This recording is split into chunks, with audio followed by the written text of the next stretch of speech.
एक समय की बात है। जंगल में सभी प्रजाति के पक्षी इकट्ठे हुए और उनमें मंत्रणा हुई कि हमारा राजा कौन होना चाहिए। ऐसे तो समस्त पक्षियों के राजा गरुड़ जी हैं, परंतु वो भगवान विष्णु के सेवक भी हैं।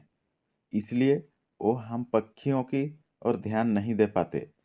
ऐसे राजा से क्या लाभ, जो कि रेलियां हमें अपने जालों में फंसा के ले जाते हैं और गरुड़ जी हमारे रक्षा तक नहीं कर पाते।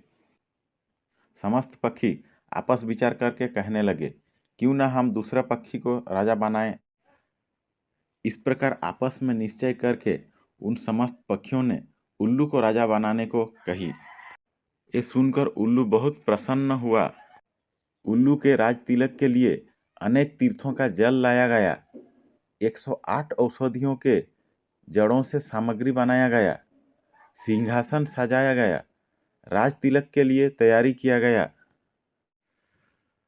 कोयल गाने लगा, मोर नाचने लगा।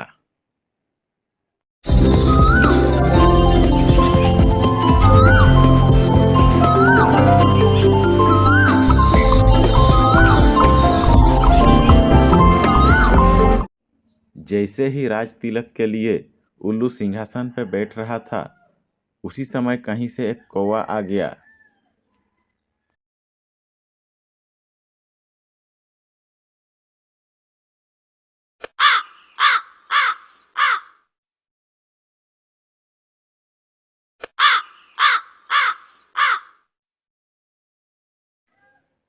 कहने लगा, अरे भाइयों, पक्षियों का ये आज महोत्सव और मेला किस लिए लगा है? सभी पक्षी कहने लगे, पक्षियों का कोई राजा नहीं है, इसलिए हम लोग उल्लू को राजा घोषित करके राज तिलक का तैयारी कर रहे हैं।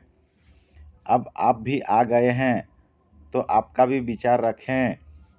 हमने सुना है पक्षियों में कौवा, मनुष्यों में नाई और पशुओं में सियार बहुत चतुर है। आपका क्या विचार है, आप भी कहिए।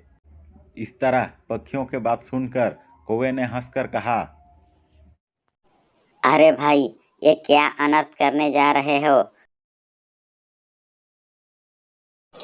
मोर, हंस, कोयल, तोता जैसे अनेक यज्ञ पक्षी के होते हुए ये दिन के अंधे और बदसूरत पक्षी को राज्याभिषेक करने जा रहे हो।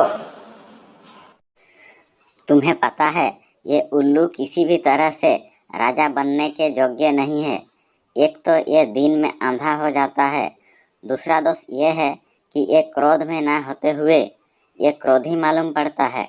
टेढ़ी नाक और ऊंची आंखों के कारण भयंकर और बदसूरत मालूम पड़ता है। इसको राजा बनाने से हमको क्या फायदा होगा? दूसरी बात, गरुड़ जी पहले से ही हम सबका राजा हैं। उनके रहते हुए हम सबको नया राजा बनाने की क्या जरूरत पड़ गई? सब पक्षियों ने सोचा, कौवा चतुर भी है और प्रभु श्री राम के कृपा से भूत भविष्य के घटना को समझने वाला है, इसलिए कौवा का बात मानकर हमें उल्लू का राज्याभिषेक नहीं करना चाहिए। अब तो सारे पक्षी उड़कर अपने अपने स्थान चले गए।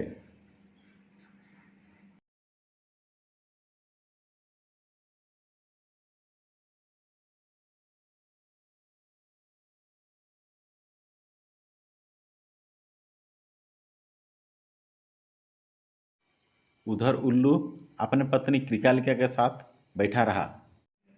उल्लू कहने लगा, अरे भाइयों, अभी तक हमारा राज्याभिषेक क्यों नहीं किया गया? कोई बोलता क्यों नहीं? उल्लू की पत्नी कृकालिका कहने लगी, महाराज, तुम्हारा अभिषेक में एक कौवा ने विघ्न डाला है।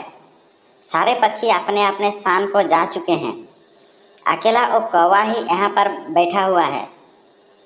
उल्लू की खुशी गहरे दुख में बदल गया।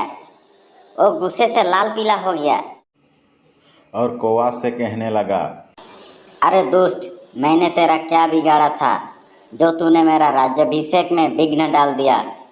आज से तेरा मेरा पुस्त दर पुस्त बैर हो गया।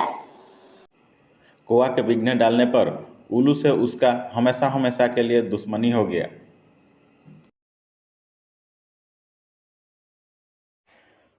उल्लू से बैर बांधने के बाद सोचकर कौवा को बहुत पश्चाताप होने लगा।